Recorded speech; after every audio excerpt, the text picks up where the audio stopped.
School कांथरे रंग बोलिबाकू 233 श्रमिक नियोजित 20 कि 25टा स्कूल नुहे मात्र गोटे स्कूल कांथ रंग करने मोट 168 श्रमिक और 65 जन मिस्त्री नियोजित होते। केवल एतिक नुहे मात्र 4 लिटर रंग लगी 1,70,000 टंका।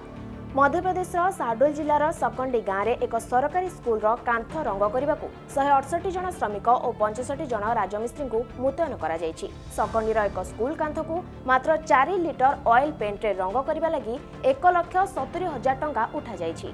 सेहीपरि निपानिया गाँवर आउ एक स्कूल कांथ को रंग करने 2,30,000 टंका उठा जाइछि। एठारे स्कूल 10टी झरका और 4टी कबाट को रंग करने 275 जन श्रमिक और 150 जन राजमिस्त्री को नियुक्त करा जाइछि। मजादार कथा हेउछि काम पूर्व और परवर्ती समयर वैध फोटो आवश्यक थिबा बेले बिना फोटो प्रमाण रे बिल को मंजूरी मिलिछि। बिल रो जांच चलिछि एवं तथ्य आधार रे कार्यानुष्ठान नियाजिबो।